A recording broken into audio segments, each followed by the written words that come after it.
Esse vídeo é a continuação do vídeo número 1 que eu fiz, que se chama Por que Israel existe a origem?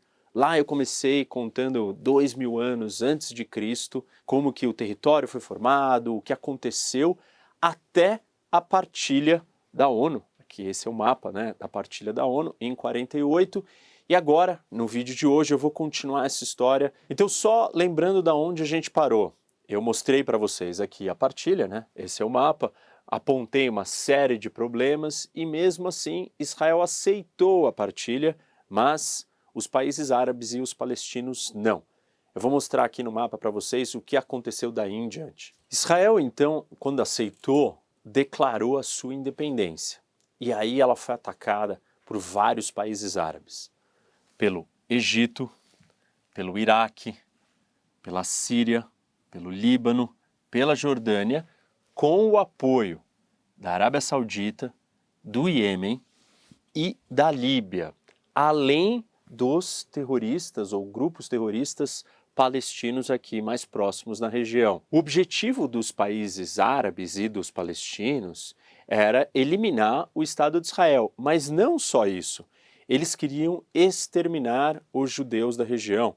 Então os gritos de guerras dos exércitos participando eram para exterminar os judeus. Ou seja, existia um objetivo genocida na realidade. O foco da guerra não era só impedir a criação do Estado de Israel, mas era matar todos os judeus que estavam ali. Além de todos esses exércitos aqui, existia um exército que era o Exército da Libertação Árabe. E o comandante desse exército, ele tinha servido os nazistas na Segunda Guerra Mundial, lutado e disseminado a solução final, o extermínio dos judeus no mundo árabe. E aí tem um parênteses muito importante. O Gran Mufti, que era o líder de Jerusalém, né, o líder islâmico palestino árabe para a região, colocado lá pelos ingleses, o nome dele é o Haj Amin al-Hussein, e ele procurou Hitler em 1940 para estender, pedindo para que o Hitler estendesse o Holocausto, o extermínio dos judeus para o Oriente Médio, para a região da Palestina, para os novos refugiados que estavam chegando aqui, judeus refugiados. E em 43 ele volta para estar ao lado do Hitler. Ou seja, existe na história uma relação dos palestinos e dos árabes com Hitler e com a vontade e o desejo de exterminar os judeus. Então, essa não é uma guerra qualquer, é uma extensão do contínuo genocídio dos judeus. E esse é um ponto importante, porque para se falar em paz lá na frente e se esquecer o passado e falar de genocídio, também vai ter que se lembrar desse episódio e desses acontecimentos. E isso está gravado e marcado com os judeus. Então não é qualquer coisa, é procurar o Hitler e pedir para ele continuar o Holocausto na Palestina. Então vamos ver aqui nesse mapa como que foram os ataques dos países árabes, né? Primeiro aqui o Egito, e óbvio o Egito veio do sul, né?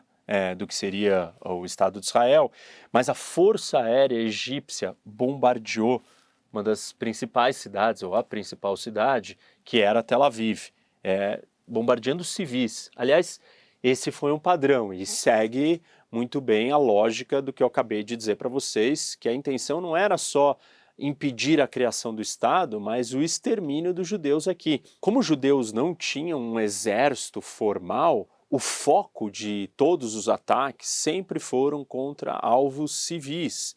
Então, todos esses exércitos árabes, e não só as organizações palestinas que lutaram, né, alguns terroristas, mas os próprios exércitos formais dos países também tinham como alvos civis, vilas, comunidades, kibbutz e assim por diante. E aí então, além do Egito, o que mais? Nós tivemos os jordanianos na Jordânia vindo por aqui em direção a Jerusalém. Aqui nós tivemos o ataque das forças iraquianas. Aqui ao norte, duas frentes da Síria. Aqui, mais por cima, nós tivemos aquele exército que eu comentei com vocês, o Exército da Libertação Árabe. E aqui do outro lado, né, no norte, onde está o Líbano, vieram as forças do Líbano. Israel e os judeus acabaram perdendo 1% do total da sua população que vivia ali na época, mas mesmo assim Israel, sem ter um exército formal e lutando contra vários inimigos simultaneamente, conseguiu vencer a guerra. E é uma guerra de independência da qual ela não é iniciada por Israel. É uma guerra de independência que Israel lutou na defesa, porque foi atacada em primeiro lugar, e depois conseguiu vencer, e aí sim conquistar a sua independência. E aí, né, o que saiu, qual foi o resultado disso? Israel acabou avançando e conquistando mais territórios do que a partilha original. E esses territórios, a gente pode olhar aqui nesse mapa, o verde era o tamanho original da partilha, e aí Israel acaba ocupando isso daqui. E essa linha em vermelha é o que a gente chama da Green Line, que é o resultado de um armistício que foi assinado entre Israel e o Egito, a Jordânia, a Síria e o Líbano. Repito, um armistício depois da guerra, onde o Egito, a Jordânia, a Síria e o Líbano, todos que fazem fronteira direto com Israel, assinaram. E o que esse armistício faz? Ele demarca o novo território do resultado da guerra. Israel foi atacada, venceu a guerra e abocanhou mais território, ficou com um espaço maior. E os países árabes aceitaram isso e criaram uma nova linha de fronteira. Claro que isso não foi assinado como um acordo definitivo, era um acordo interino para que essas fronteiras fossem discutidas num acordo de paz futuro e final. Mas é importante entender que os países árabes que estavam envolvidos na guerra, quase todos, principalmente os que faziam fronteira direto com Israel, aceitaram essa nova composição. O que ficou na nova composição?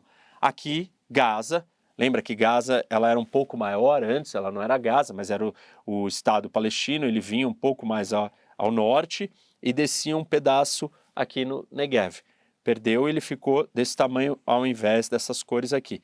Na Cisjordânia, o que passa a valer, então, é a linha vermelha. Esta linha, essas duas linhas vermelhas aqui, elas tecnicamente, na verdade, são conhecidas como a linha verde, o Green Line. Essa é a base de negociação para acordos de paz futuros depois de muito tempo, e não o mapa da partilha, mas eu vou falar mais disso lá para frente.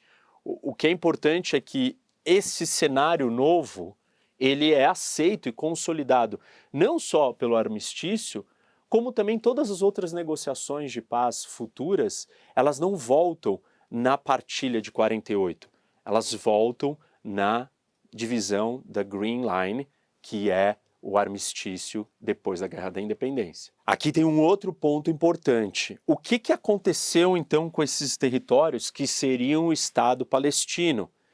Eles ficaram sob o controle de dois países. O Egito controlou a região de Gaza, a famosa faixa de Gaza, e a Jordânia controlou a Cisjordânia, ou West Bank. E aí nós temos que entender e ter que ficar muito claro que desde 48 até 1967, quem controla esse território, onde vivem palestinos, são dois países árabes, Jordânia e Egito. E durante todo esse tempo, eles não criaram o Estado palestino nas fronteiras do armistício que eles concordaram e que eles assinaram. Isso daqui não é, quem disse que eles concordaram? Está assinado, gente. E eles assinaram, e eles dominaram e ocuparam e controlaram o território. Então a Jordânia controlava a Cisjordânia e o Egito controlava Gaza. Caminhando então na história, agora avançando quase 20 anos para frente, em 1967, nós vamos ter a Segunda Grande Guerra. E essa é uma guerra que acontece do dia 5 até o dia 10 de junho.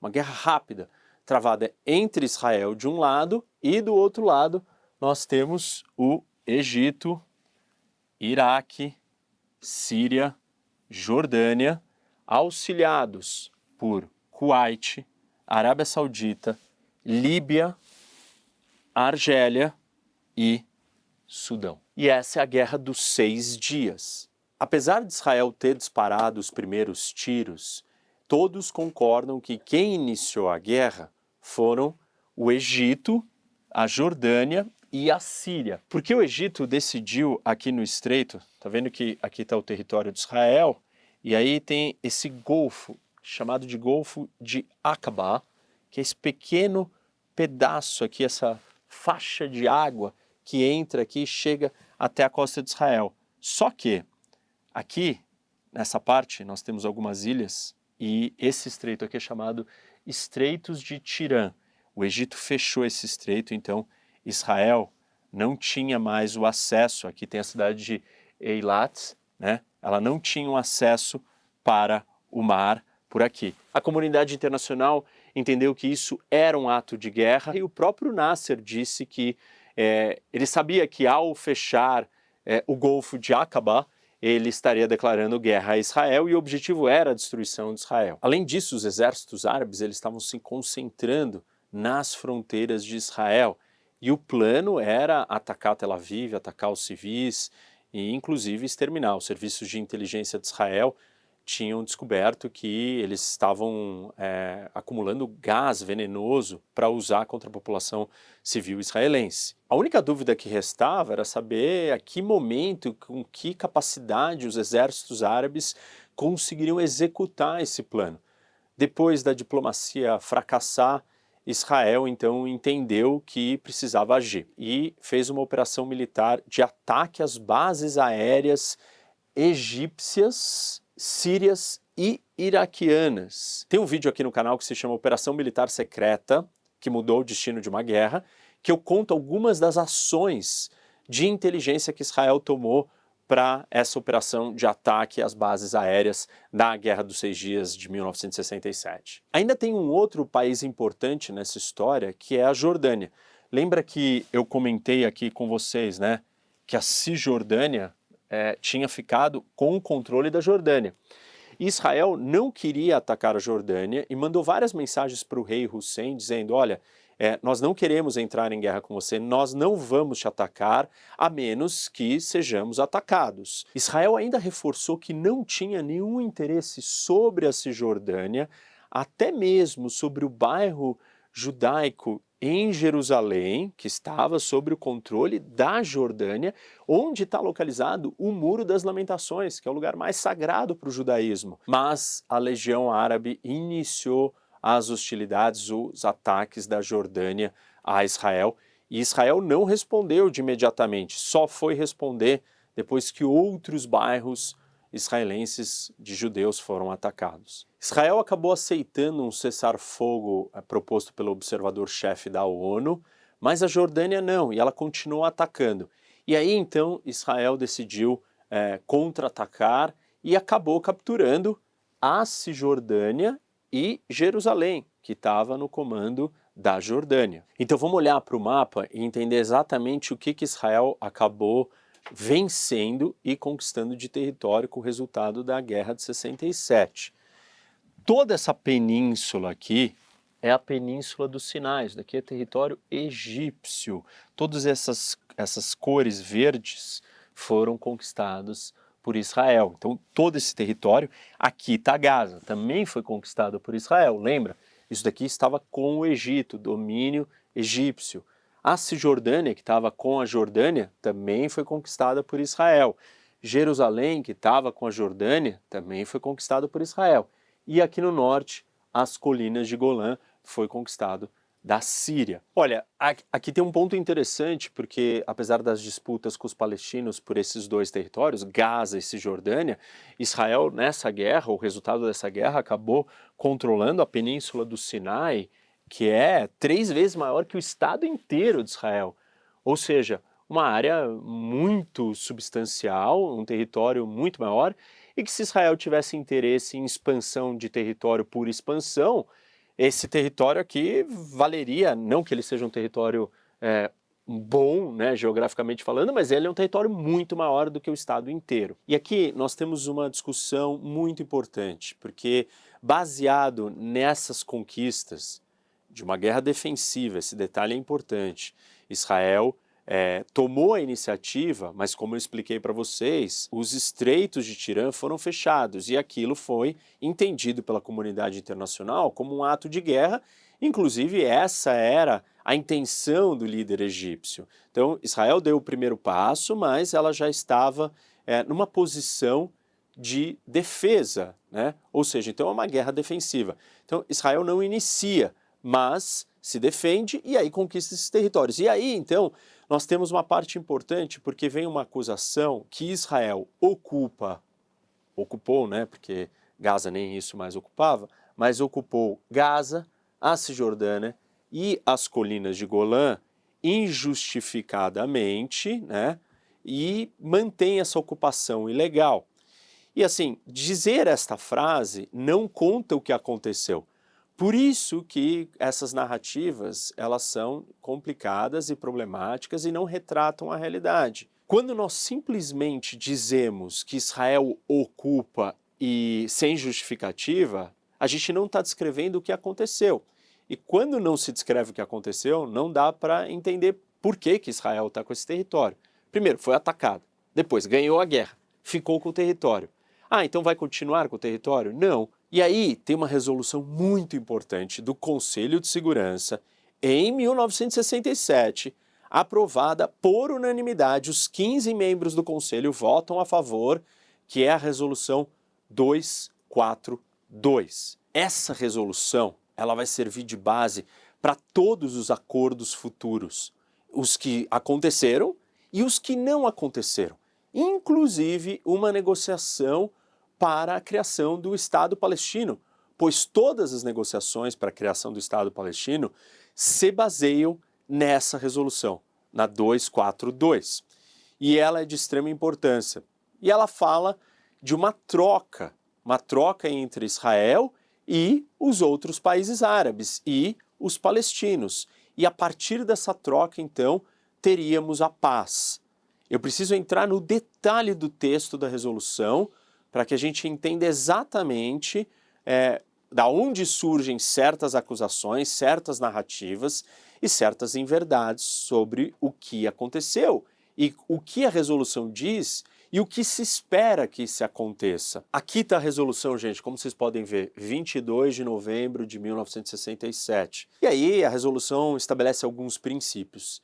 De cara, Israel aceitou a resolução e, posteriormente, dois outros países, no caso o Egito e a Jordânia, acabaram aceitando. Mas nem todos aceitaram. A Síria nunca aceitou e nem os palestinos. Como assim não aceitaram? Vou explicar para vocês, mas antes eu quero mostrar o detalhe da linguagem da resolução, porque isso faz parte de uma grande discussão diplomática, de uma negociação diplomática e de uma preocupação que a resolução tivesse uma linguagem clara e direta que ajudasse a conduzir a paz. O princípio número 1 dessa resolução aqui é a ideia de trocar terra, no caso, Israel devolver territórios que conquistou na guerra em troca de paz. Como que essa paz vai ser garantida? Primeiro, o reconhecimento da existência do Estado de Israel. Segundo, Israel viver em segurança. Então, Israel, ao assinar e concordar com a resolução, está disposta a devolver o que conquistou para obter a paz. E nessa paz tem que ter o reconhecimento dos outros países de que Israel pode existir, e precisamos, né? Israel precisa que tenha garantias que vai ter a sua segurança preservada. Aí vamos para o detalhe, né, do que está escrito no texto. E é uma resolução simples, de uma página, vocês podem ver, está aqui, tem 2 itens ali, e aí tem os princípios, e aqui o final, o desfecho. Então, aqui no primeiro princípio, né, está escrito o seguinte, Withdrawal of Israel Armed Forces from Territories Occupied in Recent Conflict. Vejam o seguinte, a retirada das forças armadas israelenses de territórios ocupados no conflito recente. Aqui tem o detalhe muito importante. não está escrito from the territories, ou seja, não está escrito dos territórios ocupados, está escrito de territórios ocupados. Percebem a diferença aqui? Se tivesse escrito dos territórios, from the territories, o que significaria todos os territórios. Por que não são todos? Porque isso foi negociado pelos diplomatas para que você tivesse uma linguagem com alguma flexibilidade na hora da negociação final entre os países.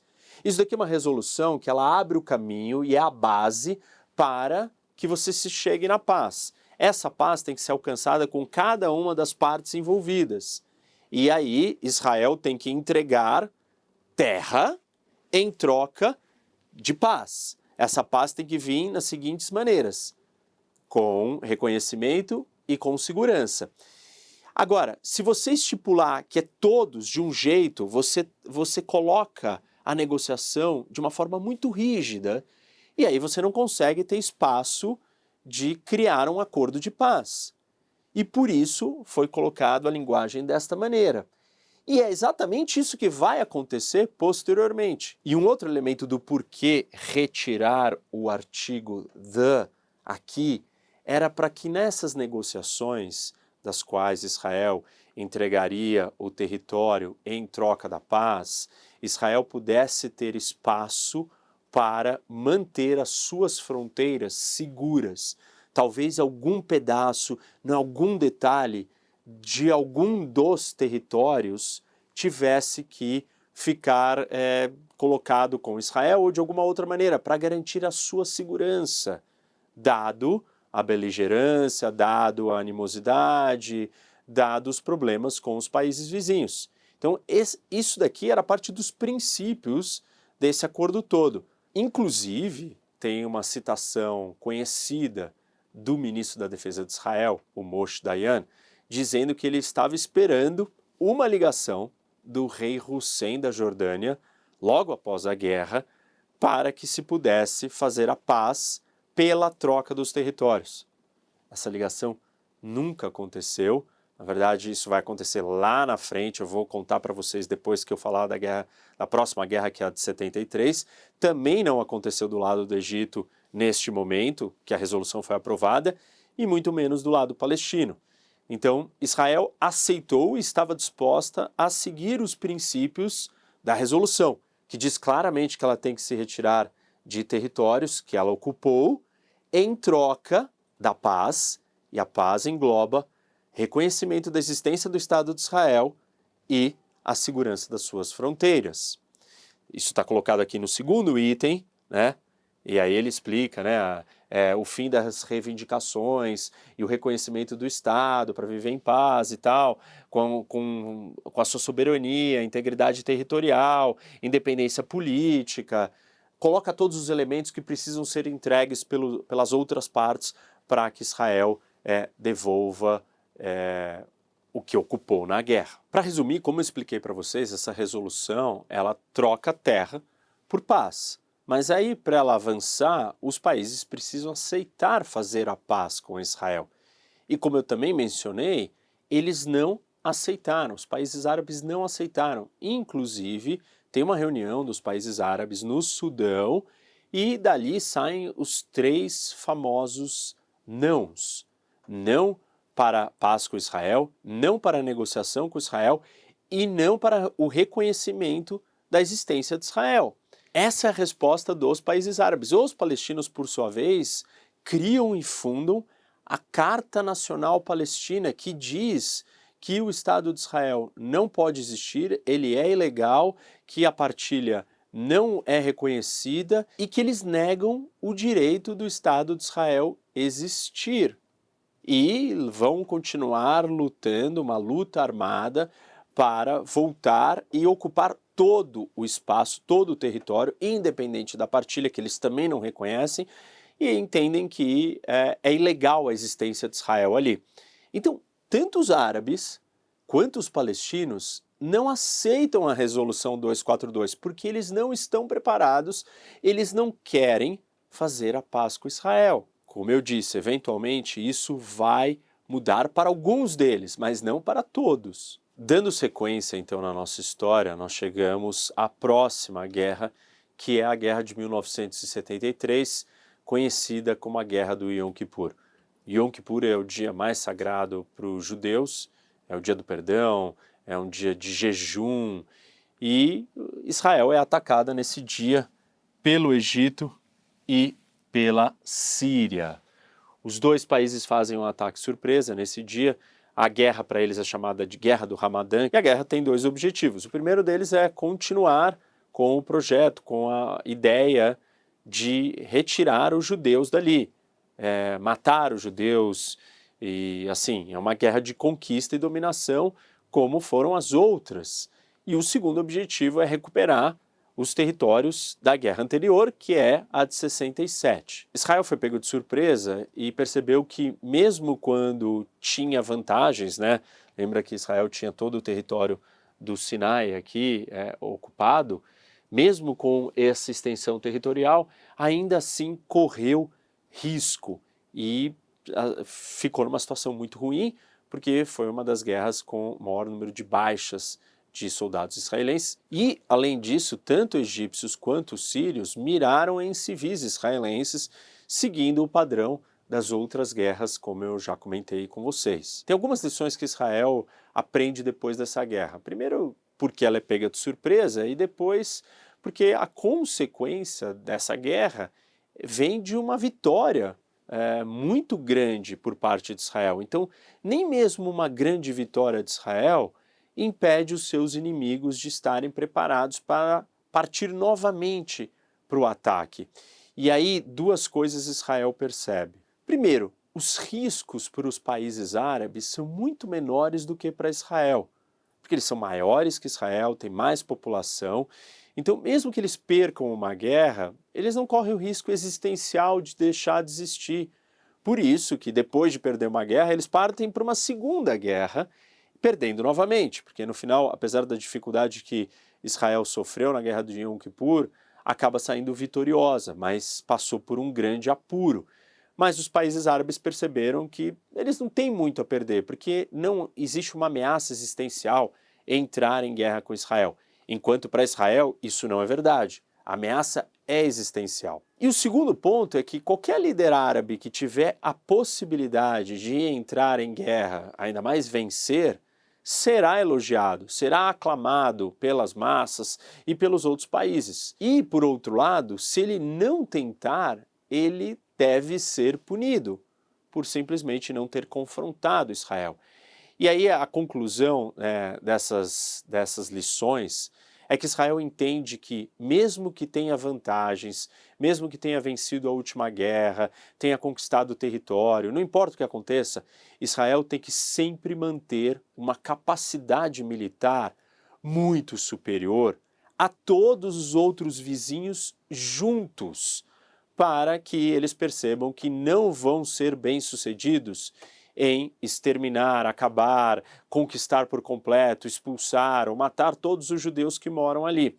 Então Israel sempre vai buscar, do ponto de vista da sua estratégia, e eu explico isso mais no detalhe no vídeo aqui, Geopolítica de Israel, no canal, assistam quem não viu, que Israel vai ter que estar sempre mais forte. Essa é uma das grandes conclusões. No final a guerra acaba porque logo depois ela dura pouco, uma pressão de Estados Unidos e União Soviética para um cessar-fogo, a ONU, o Conselho de Segurança, passa mais uma resolução de cessar-fogo, e alguns meses depois tem outra movimentação que foi intermediada pelo Kissinger, de acordos entre os dois lados, entre Israel e Síria e entre Israel e Egito, aonde Israel retira as áreas que foram ocupadas, né, os territórios conquistados dessa guerra, em troca da paz.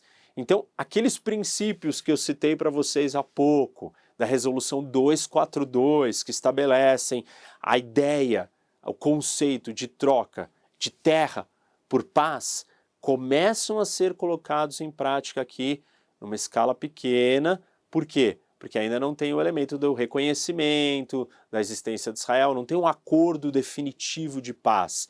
Mas Israel acaba conquistando, né?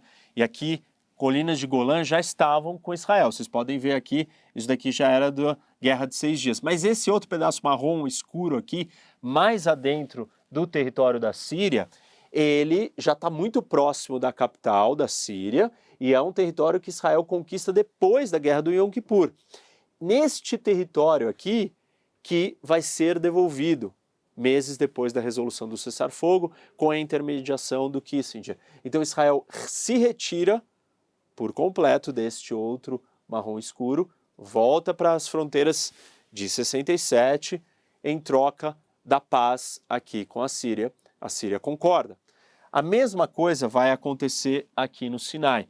Percebam que nós temos algumas mudanças. A primeira delas, né, Israel controlava todo o Sinai.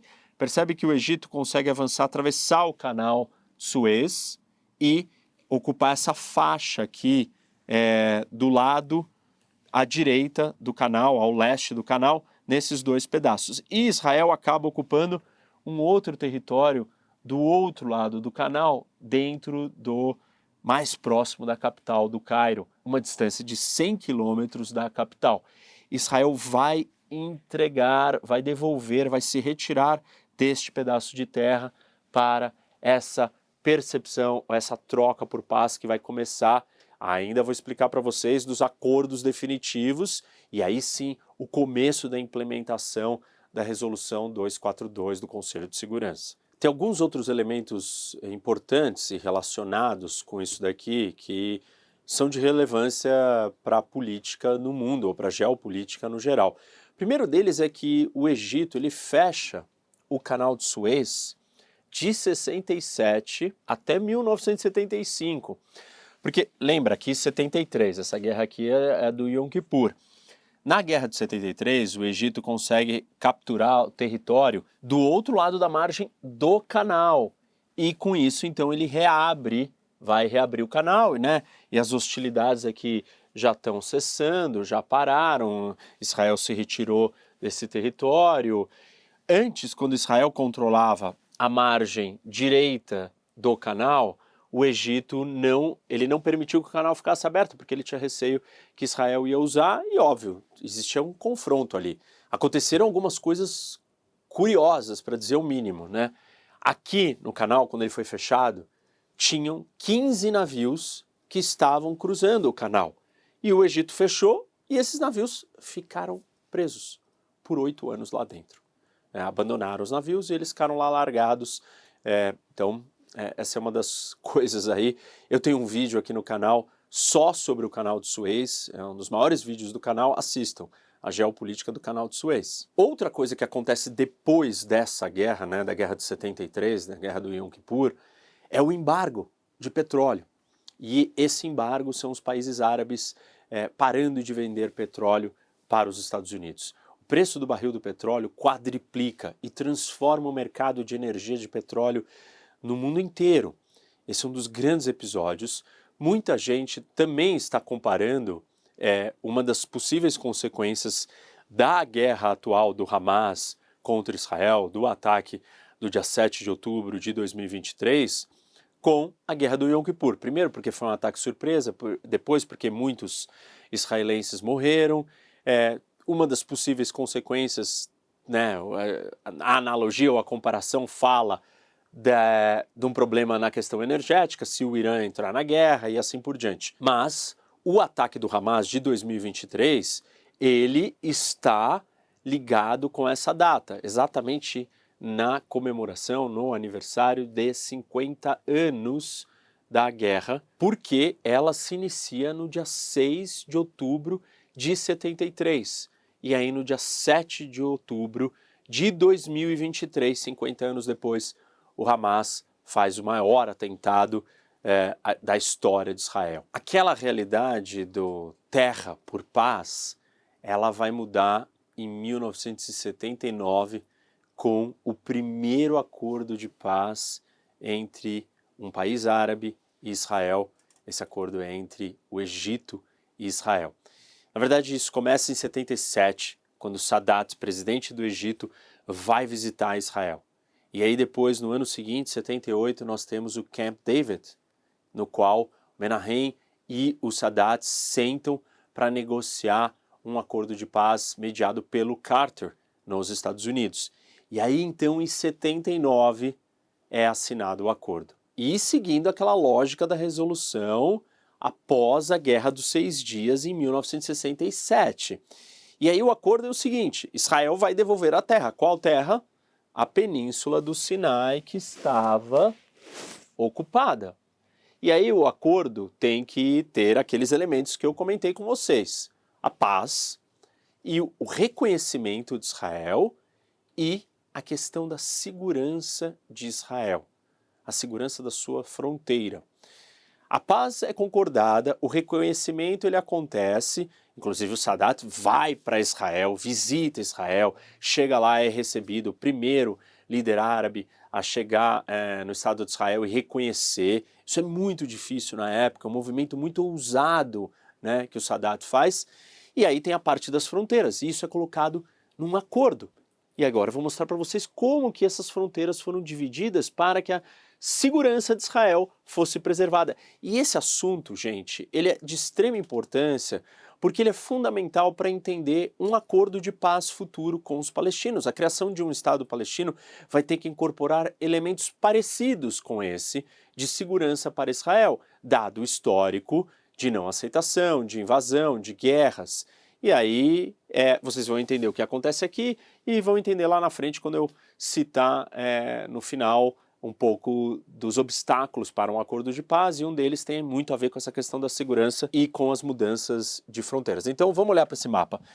A Península do Sinai é dividida em 4 zonas: a Zona A, Zona B, Zona C e Zona D. Aqui, esta linha pontilhada é a fronteira internacional de Israel com o Egito e com a Península do Sinai. Percebam que, colado à fronteira internacional, na Zona D, essa faixa aqui em roxo, você tem a possibilidade, a autorização dos israelenses manterem infantarias do exército, divisões, batalhões de infantaria aqui direto na fronteira, colado na fronteira. Ou seja, isso é um acordo de paz assinado pelo Egito, entendendo que Israel se sente insegura, dado o que aconteceu na história, e ele aceita que Israel tenha o seu exército colocado na fronteira, batalhões de infantaria colocados aqui na fronteira, colados na fronteira. Vamos então para a próxima zona, que é a Zona C, essa aqui mais escura, avermelhada. Nessa zona, o que o Egito não pode fazer? Ele não pode ter soldados aqui. Não pode, seu exército não pode estar perto da fronteira, pela questão da segurança. Quem pode estar aqui? O Egito pode ter polícia, e além da polícia, você tem uma força internacional, uma missão de paz da ONU, de observadores que fiscalizam toda essa área. Hoje são mais de 1.000 soldados da ONU, de vários países do mundo, Colômbia, alguns americanos, Fiji, Ilhas Fiji, estão aqui. Então mais de 1.000 soldados ficam patrulhando. Inclusive, recentemente, nos últimos anos, esses postos da ONU aqui nessa Zona C correram risco, sofreram ataques da presença do Estado Islâmico dentro do Sinai. Bom, e aí então vamos para a Zona B. O que o Egito pode fazer na Zona B? Ele pode ter batalhões de segurança de fronteira e a sua polícia civil. Ele não pode ter infantaria, exército, batalhões do exército de ataque. Ele pode ter batalhões de segurança de fronteira e polícia civil. Na Zona A, o Egito, veja como já está longe, né? Por que isso? Isso é a criação de um buffer, de espaço para dar segurança para Israel se sentir seguro. Na Zona A, o Egito pode sim ter 4 batalhões de infantaria com um número de até 20.000 soldados. Tudo isso faz parte do acordo, está assinado, e essa é a demonstração do Egito de que quer a paz, não tem intenção de atacar. Se não tem intenção de atacar, ele não precisa ter exércitos aqui na fronteira. e tá tudo bem. E ele aceitou, e em troca disso, ele conquistou a paz, reconheceu Israel, e tá aí. Esse é o primeiro grande acordo, seguindo os parâmetros e princípios daquela resolução A242, depois da Guerra de 67, da Guerra dos 6 Dias. E aí eu volto naquele ponto, que normalmente tem aquela acusação. Israel ocupou terras ilegais e não quer devolver. Não, Israel está disposta a devolver, como foi demonstrado aqui nesse exemplo, e vai ser demonstrado em outros, a partir do momento que o outro lado esteja disposto a reconhecer e entender a sua insegurança e a garantia da sua segurança na fronteira. É importante falar para vocês que o Menahem e o Sadat, eles ganharam o Prêmio Nobel da Paz por essa iniciativa. E, na verdade, assim, é muito bonito de ver, né? Tem uma emoção, você assiste as imagens, o Sadat chegando em Israel, essa união, é muito legal. Infelizmente, como sempre acontece, os extremistas vão se vingar e vão tentar destruir esse acordo. E em 81, o Sadat é morto por um radical egípcio que assassina ele, obviamente porque ele fez um acordo com Israel. Bom, então, para ficar claro aqui, desfecho, essa é a divisão hoje, nos dias de hoje, atualmente, esse acordo está válido, é vigente, essas regras são cumpridas, o Egito tem essas regras de como ele pode ocupar esse território com forças militares. Tudo isso daqui é um mecanismo que mantém a paz entre o maior, não é qualquer país, o Egito é o maior país árabe de todos. Deixa eu fazer um resumo para vocês do que eu expliquei até agora. Eu falei das principais guerras entre países, entre os países árabes e Israel. Guerras entre estados, formais, grandes, Guerra da Independência em 48, a Guerra dos 6 Dias em 67 e a Guerra do Yom Kippur em 73. Além disso, eu trouxe o primeiro e talvez um dos mais importantes acordos de paz de Israel com o maior país árabe de todos, que é o Egito. Ainda falta eu explicar para vocês os outros acordos de paz e todos os outros conflitos que não envolvem mais estados formais, países diretamente, mas sim organizações, grande parte delas palestinas, outras não. Algumas delas às vezes estão em outros países, como no Líbano, outras vezes estão nos territórios palestinos. E aí eu vou falar das intifadas, eu vou falar da questão com o Líbano, vou falar das organizações terroristas, Hamas, Hezbollah, Jihad Islâmica Palestina e assim por diante. Mas tudo isso vai ficar para o terceiro vídeo, então agora a gente encerra esse daqui. Esse é um período de formação, consolidação do Estado de Israel. Daqui para frente a gente não tem ameaças existenciais. Você tem tumulto, conflitos internos, você tem consolidação da paz, melhoria de situações com outros países, que vai ficar claro no próximo vídeo. E essa transição, talvez ela vai acabando ou diminuindo até se encerrar, não numa totalidade, mas quase que numa totalidade, o conflito árabe-israelense.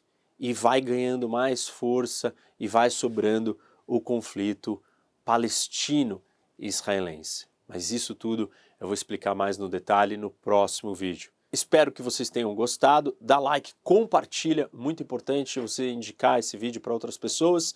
E não esquecer de assistir os vídeos que eu recomendei aqui. Eu falei do Geopolítica de Israel, falei da geopolítica do Canal de Suez. Então, aguarde que nós temos a terceira parte da história de por que Israel existe.